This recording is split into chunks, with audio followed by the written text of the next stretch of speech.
Payments Podcast from Bottomline Technologies.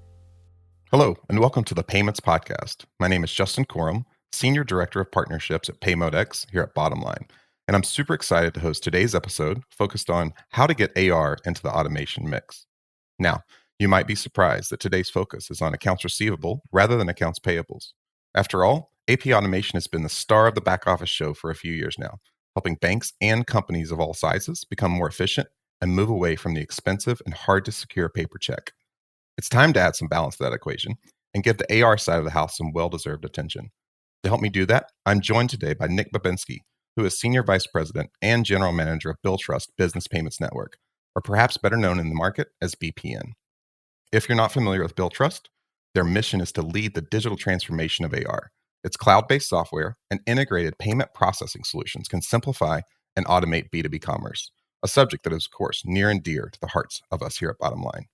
Nick is responsible for the growth and commercial performance of the network, as well as the success of the businesses that use the BPN to transact with their trading partners. Welcome, Nick. Thank you, Justin. Excited to be here. Glad to have you. Nick, as I said in the intro, there's two sides of the house when it comes to accounting and back office systems. I've been closer to the AP automation side as of late, and I've seen clients go from manual processes that are expensive, draining of personnel resources, and lack the proper security to embrace all the benefits that automation provides.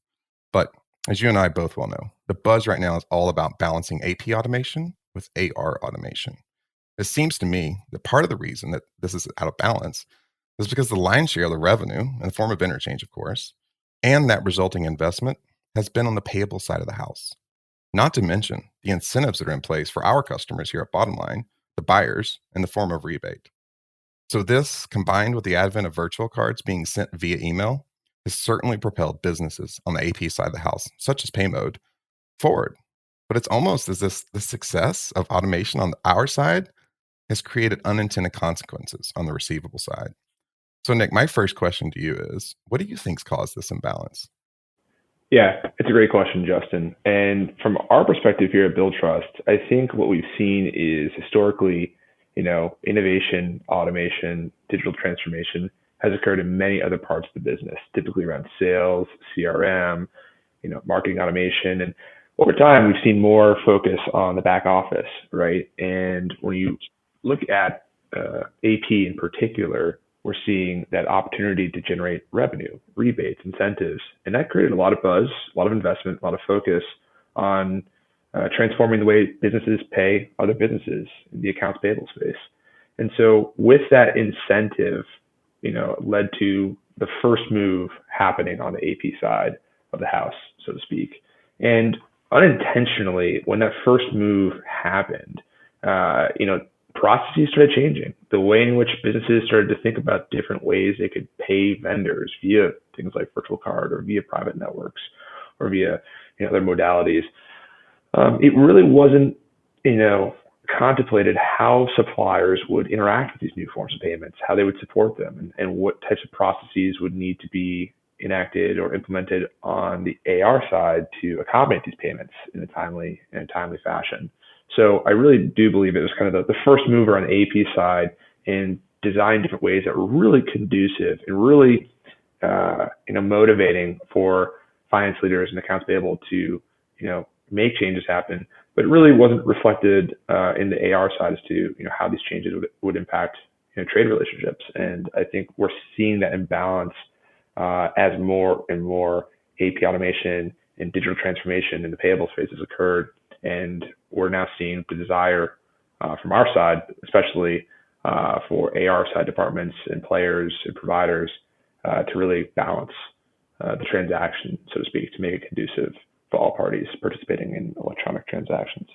Yeah, it makes total sense. And I think that balance is what we're all after, right? Understanding both sides of the network or both sides of the transaction. But let's talk about why this issue actually is so important. We both know it's out there, right? So we're still seeing in the B2B space over 40% of payments being made on paper check. I mean, it's wild, right? So let's be honest, no one wants that. But finding that balance and that equilibrium between the two sides, knowing they often have competing interests, is really tough. So we all know we could benefit from this, right? most notably your customers, the suppliers, my customers, the buyers. So it's super important that we get this put in place so that we all move off of that dreaded paper check that we all want. And knowing what all has transpired over the last 2 years with COVID, and one would think that this would have been accelerated, right? So what's your take on the importance of finding this balance between the two sides of the transaction? Yeah, so I think the importance is we're now recognizing the opportunity, right, in terms of both sides for AP and AR. If we achieve that digital state of commerce of transactions, commerce flows more quickly, meaning you can as a buyer get your goods and services faster, right, because your supplier's not waiting on a payment or waiting on transaction to release more credit on your trade financing line, perhaps with the supplier. So we know for the buy side, it's important to have transactions flow quickly. Checks are not fast, right? So the supplier, digital can mean faster capital back into their business, so they can make payroll, they can buy their own goods and services, they can invest in their business, and digital represents that option and that opportunity, as well as ideally less cost. Meaning, if they do not have to intervene when it comes to a paper-based transaction, they have succeeded in their AR department.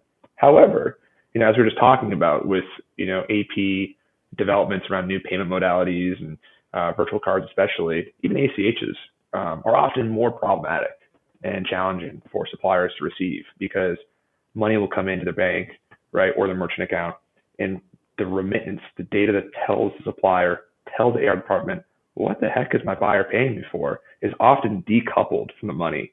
Unlike check, where you're getting that payment mechanism and instrument in the mail with the data that tells you what invoices are being paid with that check.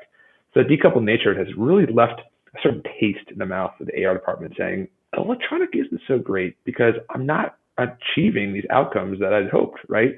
Automation, touchless transactions, even faster payments because I'm manually having to recouple or bring these transactions, money and data back together and post them and process them in my system. So I think what's happened is, we've recognized the opportunity, but that map as to how both sides get to that destination of touchless and faster transactions has been so unclear as to how to navigate this. And I think that is where the opportunity lies for buy side and sell side, or AP and AR participants, to work together to kind of forge those gaps and make that path towards digital transformation achievable. And I think that's largely what's going to be required to continue to chip away at the dominance that is the paper check in the mix of B2B payments in especially the United States. Yeah, I would agree with you. And if you think about what is it, and you described it there very well, what is it about that paper check that people are still clinging to? Why does it still work? And my sense is that it's because it's the standard. So issuing banks, AP shops, all cut checks that look and feel mostly the same. The remittance is mostly the same when it comes to that check, largely using old traditional lock boxes. So you mentioned earlier, you've got different payment types flowing into your customers, but you also have different remittance styles and files coming into your customer. Talk about that a bit, and how do you think that's ultimately the answer there, is to get to that ubiquity? And is it standardization like a check, but in some digital format? Yeah, so super interesting topic, right? In the sense of, as much as we beat up on the check in this industry, it is quite ubiquitous, and the fact that it is so universally accepted, in the sense of a supplier and AR department, they know how to take checks, right? And there are only so many permutations of a check that can be presented to them. So they've got processes that accommodate how to take and process a check. On the AP side, what do you need in order to send a check? Really just a mailing address of a supplier, right? And of course, your bank account to fund that check.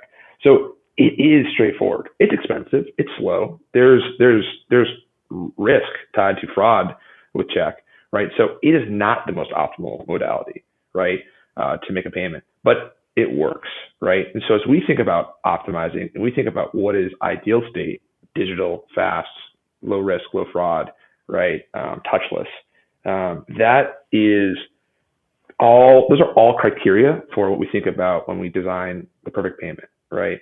Or we think about what could be the perfect payment. And you mentioned something very important, right, which is standards. I think the US compared to other markets around the world is different in the sense that there are less standards driving consistency when it comes to how businesses pay other businesses or businesses receive payments from their business customers. And so in absence of those standards, and I think we're in a point of maturity in our B2B ecosystem, especially in North America, where it is going to be extraordinarily hard to get all these millions of businesses that are already using different ERPs or accounting systems or different banks or different financial technology providers to somehow come back to one standard or very few standards. It's one of those things that if that happens, it's going to be a long, long time, right? And so what do we do now? What do we do in absence of standards? And I think that is where interoperability is key, because if we can figure out ways to create integrations between buy-side systems on the AP side and on the AR side, we're going to create kind of those opportunities to translate the data, translate those payment and settlement mechanisms into ways that just work for your buyers, for our suppliers, and other partners that we may work with in the space. So interoperability is probably the key thing versus a standard in allowing us to gain, I wouldn't say ubiquity, but I would say transformation and adoption of AP and AR side processes to electronic beyond what we've accomplished today as an industry. Yeah, I'm on your side on this one. I mean, historically, the states have never been done too well at adopting anything. If you look at specifically within payments, if you look at even something as seemingly as easy or simple as EMV, right? And how long it took us here in the States to even adopt that sort of technology. Sure, there was a cost associated, but we were slow adopters compared to other countries. But you bring up a good point, right? So if you think about using EMV as an analogy here from a standardization or just some sort of consistency in that mechanism, the brands really took that head on. We're seeing the brands hop into this side of the equation as well. There are other interests such as the clearinghouse, et cetera, that are really trying to sort this out and build that single pipe, so to speak, or at least some sort of like normalized experience for both sides of the transaction.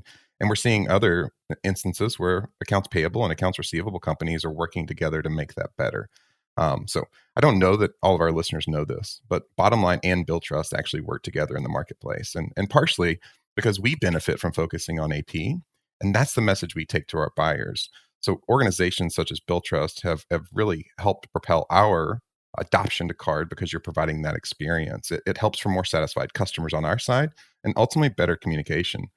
So Nick, obviously, this relationship aside, what do you see in the market in general about AP and AR working more closely together? And will it take really all of us coming together to do this, or can it be done kind of bit by bit?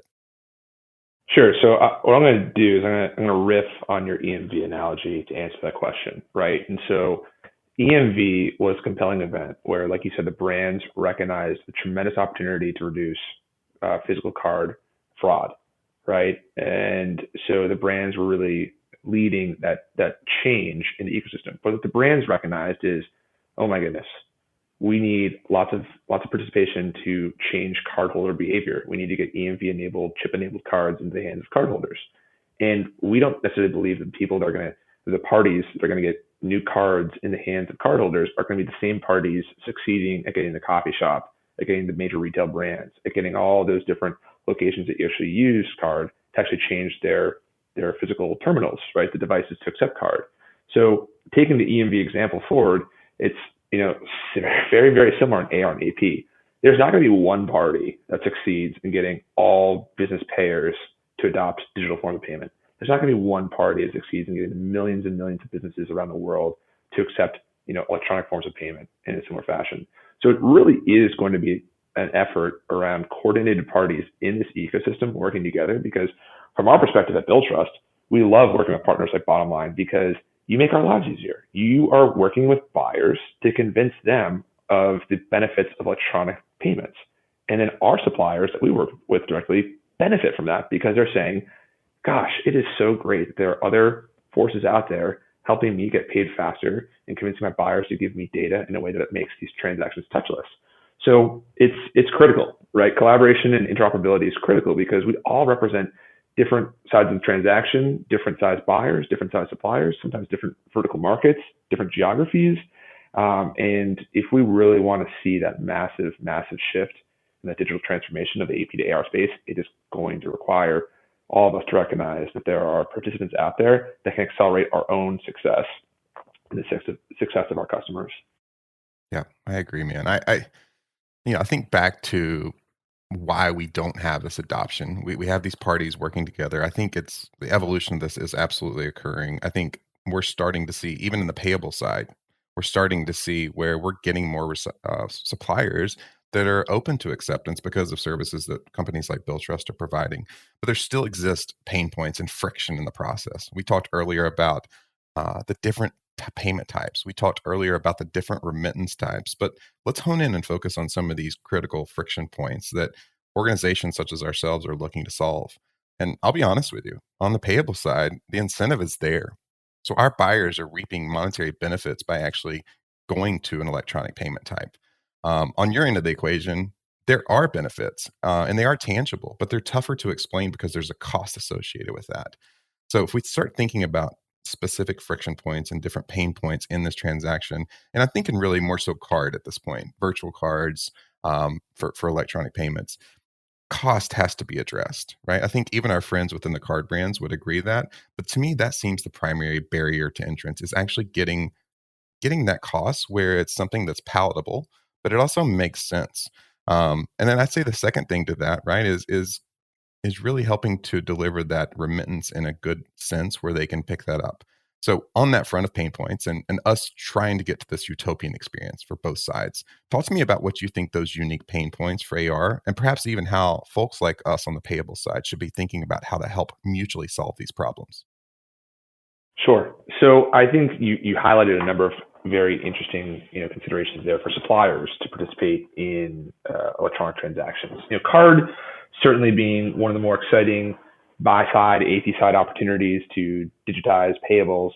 But on the AR side, card is often looked at with lots of questions, right? Is there value in my business as a supplier taking card? Right. And along with that macro question is a lot of kind of secondary thoughts, which is my customer going to pay me faster? Or conversely, if I don't take this card, will my customer buy elsewhere? Right.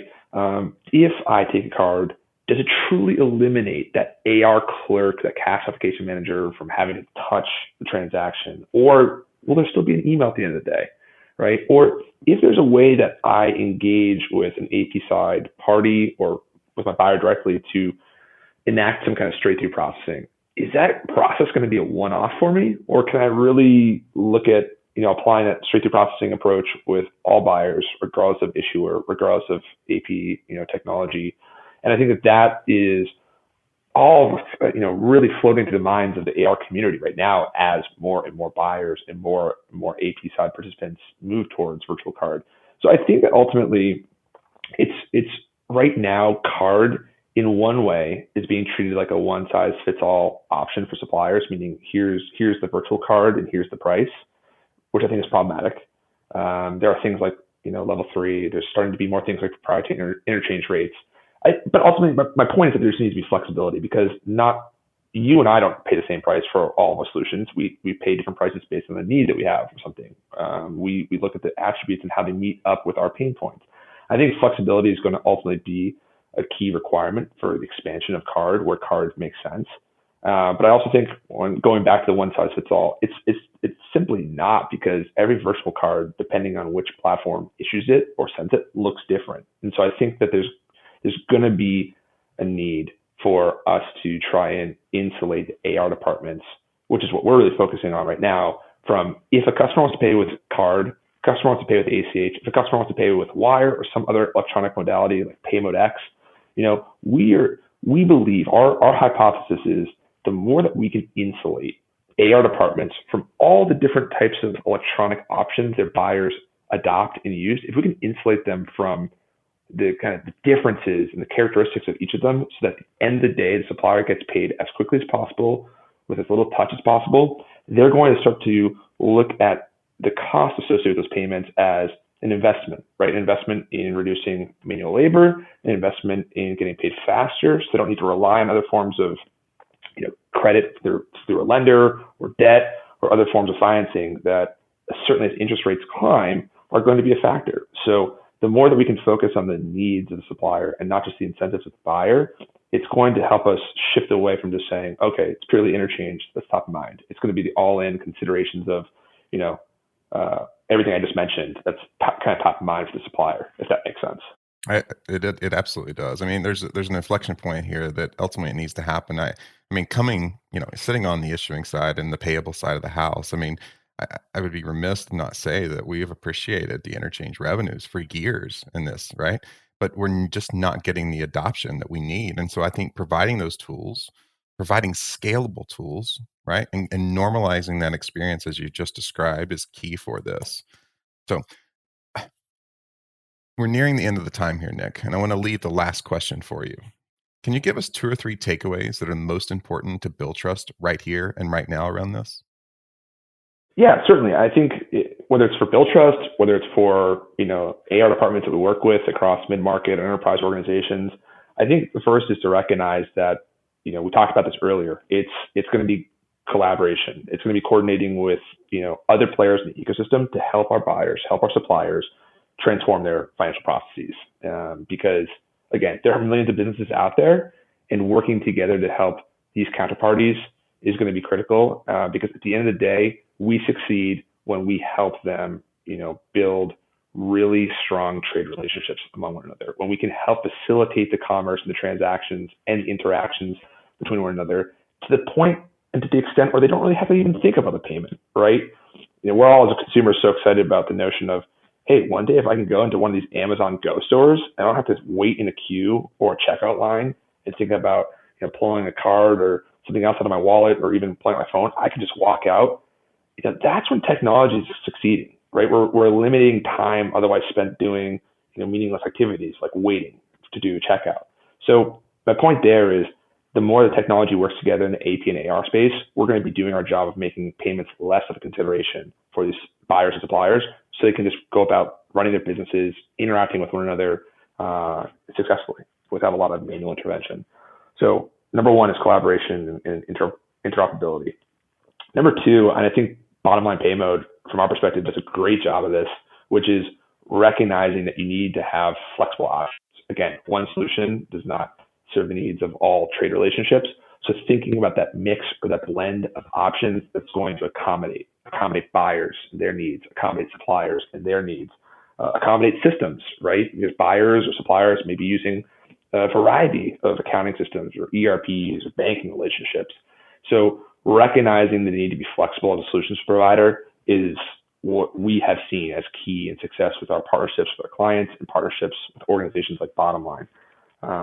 And I guess finally, it really, at the end of the day, it's about the customer success. We think there's staying power in relationships when you really focus on what their ultimate outcomes that they're trying to seek are, right? So for our AR side, it is reducing expense, right? It's reducing risk.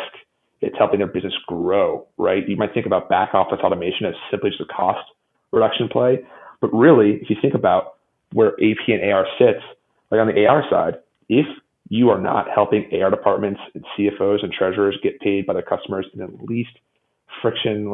most frictionless process possible or way possible, their buyers may choose to buy elsewhere because they don't want to invest the time to figure out how to pay their suppliers. So, we think growth is an important outcome of AR automation. And on the AP side, I'm certain that you all are thinking about the outcomes for your own buyers, their organizations, the CFOs, the accounts payable directors, finance managers, and helping them drive not only cost reduction, but risk, improve their risk stance, and then certainly where you can grow revenue through rebates and incentives, all the better. And so I think just focusing on the outcomes of the participants in our ecosystem is probably the third and final takeaway I would say is key for hopefully our audience members that are thinking about AP and AR transformation like we are. Yeah, well said. I mean, it's certainly not a small hill to climb, and all of us in this space have been trying to really get through this for years and years. And I think it's going to take cooperation from all of us, is what I heard. I think we have to find a scalable solution in this. So, Nick, I appreciate your time today. Fantastic conversation. Always good talking to you. And so, folks, that was the latest Payments podcast. And again, my name is Justin Corum, Senior Director of Partnerships here at PayModeX at Bottom Line. And today, my partner on how to add AR to the automation mix has been Nick Babinsky. Senior Vice President and General Manager of Billtrust Business Payments Network. Thanks for listening, and we'll see you next time.